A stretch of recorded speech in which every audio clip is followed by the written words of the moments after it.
আসসালামু আলাইকুম প্রিয় দর্শক, আবারও কুরবানির মৌসুম আমাদের দ্বারে।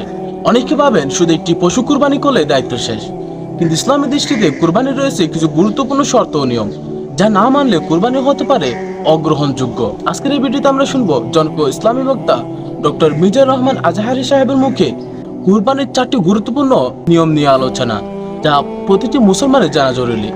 চলুন শুরু করা যাক। তবে তার আগে এখনো যদি আপনি আমাদের চ্যানেলটি সাবস্ক্রাইব না করেন, অবশ্যই সাবস্ক্রাইব করে দিবেন। আর যারা সাবস্ক্রাইব করেছেন অলরেডি, তাদেরকে অসংখ্য ধন্যবাদ। চলুন শুরু করা যাক। এই পর্যায়ে আমরা অল্প কয়েকটি রিমাইন্ডার আপনাদের সাথে শেয়ার করে আজকের আলোচনাটুকু আমরা এখানেই জবনিকা টানবো, এখানেই আমরা আলোচনাটি শেষ করবো ইনশাআল্লাহ। প্রথম যে রিমাইন্ডারটি আপনাদের সাথে আমি শেয়ার করতে চাই সেটি হচ্ছে, সম্মানিত সুধী, আমরা অনেকেই বাজার থেকে পশু আনার সময় বা কুরবানি করার সময় পশুর সাথে অনেক বেশি অমানবিক আচরণ করি। এতে করে কিন্তু আপনার পুরো কুরবানির প্রক্রিয়াটাই প্রশ্নবিদ্ধ হয়ে যেতে পারে। আমি সবাইকে বলছি আমরা যাতে পশুর সাথে মানবিক আচরণ করি, কুরবানির পশুর সাথে এমন কোনো আচরণ যাতে না করি যাতে ওর কষ্ট না হয়, আমরা যেন এটা খেয়াল রাখি।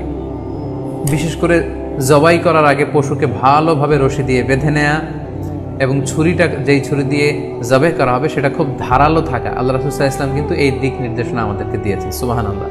ইসলাম যে কতটা চেক অ্যান্ড ব্যালেন্স, কতটা ভারসাম্যপূর্ণ জীবন বিধান। আল্লাহ রাসূল সাল্লাল্লাহু আলাইহি ওয়াসাল্লাম সহিহ মুসলিমের বর্ণনায় তিনি বলছেন, ইদা যাবাহতুম ফাআহসিনু যিবহা, তোমরা যখন জবাই করবে সেখানেও তোমরা ইহসান করো। কেননা আল্লাহ তাআলা সব জায়গায় ইহসানকে অবধারিত করেছেন। আমরা জীবনে যাই করব না কেন সেটা ইহসানের সাথে করতে হবে। তো পশুটাকে কিন্তু আমি জবাই করব, স্লটার করব। আল্লাহ রাসূল সাল্লাল্লাহু আলাইহি ওয়াসাল্লাম বললেন, যখন স্লটার করবে, জবাই করবে, তখনও সেটার প্রতি ইহসান করে তোমরা জবাই করো। ওয়াইদা যাবাহতুম ফাআহসিনু যিবহা, সেক্ষেত্রেও তোমরা সফট হার্টেড হও, সেটাকে ইহসানের সাথে জবাই করো। কিভাবে ইহসানের সাথে জবাই করবে? ওয়ালিউহিদ্দা আহাদুকুম শাফরাতাহু ওয়ালিউরিহ যাবিহাতাহু, তোমরা তোমাদের ছুরিটা খুব বেশি করে ধারালো করে নাও, যাতে করে খুব স্মুথলি স্লটারিংটা হয়ে যায়, খুব স্মুথলি কুরবানিটা তাড়াতাড়ি হয়ে যায়, যাতে প্রাণীটার কষ্ট না হয়। আমরা প্রায়ই আমাদের ব্যাখেয়ালে বা অবহেলাবশত কুরবানির পশু ট্রাক থেকে নামানো, হাট থেকে নিয়ে আসা, এমনভাবে আমরা কুরবানির পশুর সাথে ট্রিট করি, এতে করে কিন্তু অনেক অমানবিক আচরণ আমাদের দ্বারা প্রকাশ পেয়ে যায়।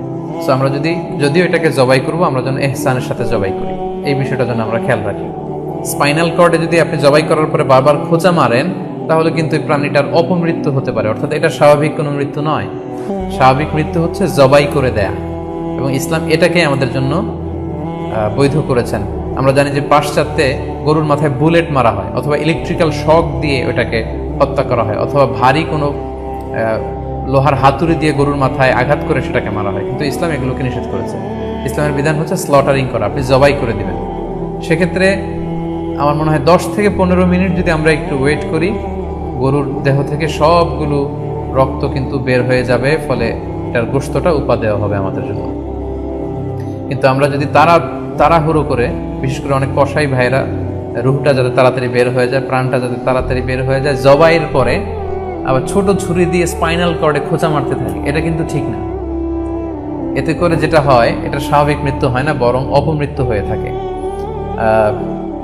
আমরা যখন কুরবানি করি তখন প্রাণীটার শ্বাসনালী এবং কণ্ঠনালী কেটে যায়, এবং তারপরে রক্তনালী, যেটাকে ইংরেজিতে বলে জুগুলার ভেইন, এই জুগুলার ভেইনটা যখন কেটে যায় তখন কিন্তু প্রাণীটা আর ব্যথা পায় না। গবেষণায় দেখা গিয়েছে যে যদি আমরা দেখি যে প্রাণীটা খুব ছটফট করে, লাফালাফি করে, তো আসলে সে ব্যথা পায় না।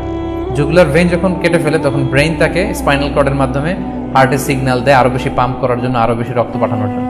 ফলে দেহের সবগুলো রক্ত গলার ওই কাটা জায়গা দিয়ে কিন্তু বের হয়ে যায়। তো ওই মুহূর্তে আপনি যখন ছোট ছুরি নিয়ে এটার স্পাইনাল কর্ডে খোঁচাখুচি করতে শুরু করেন, তখন কিন্তু এটার অপমৃত্যু ঘটে, এটা স্ট্রোক হতে পারে, এটা হার্ট অ্যাটাক করে মারা যেতে পারে। তাহলে সেটা কিন্তু স্বাভাবিকভাবে জবাইয়ের মধ্যে দিয়ে মৃত্যুবরণ করলো না, বরং হার্ট অ্যাটাক করে বা স্ট্রোক করে সেটা মারা গেল। তখন কিন্তু আপনার কুরবানিটা প্রশ্নবিদ্ধ হয়ে যেতে পারে। সেই জন্য আমি সকলের কাছে অনুরোধ করব, আপনারা তাড়াহুড়ো না করে 10 থেকে 15 মিনিট একটু ওয়েট করেন জবাইয়ের পরে, এটাকে স্বাভাবিকভাবে, ন্যাচুরালি, প্রাকৃতিকভাবে এটা রুহটা বের হতে দিন। তা না হলে আমাদের কুরবানি কিন্তু প্রশ্নবিদ্ধ হয়ে যেতে পারে।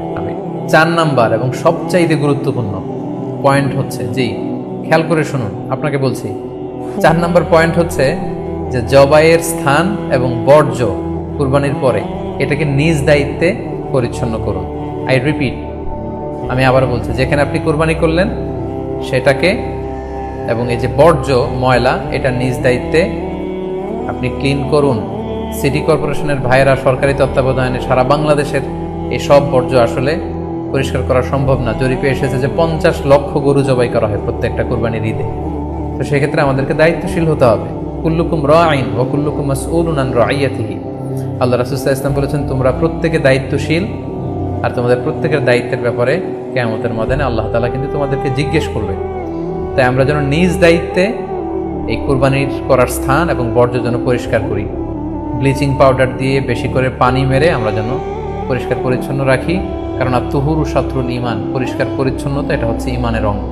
এই বিষয়টা জানে আমরা খুব গুরুত্বের সাথে নেই এবং নিজ নিজ কুরবানি আমরা যেখানে দিলাম সেই জায়গাটা যেন আমরা পরিষ্কার করি। বিশেষ করে বিভিন্ন সংস্থা যারা অনেক অনেক কুরবানি করবেন, ভলান্টিয়ারলি বিভিন্ন কুরবানি করে কুরবানির গোশত বিতরণ করবেন, আপনারা এরকম ভলান্টিয়ারলি ক্লিনলিনেস ক্যাম্পেইন করতে হবে, যাতে কোনো ধরনের রক্ত, ময়লা, বর্জ্য, আবর্জনা না থাকে। আশা করি ভিডিওটি আপনাদের ভালো লেগেছে।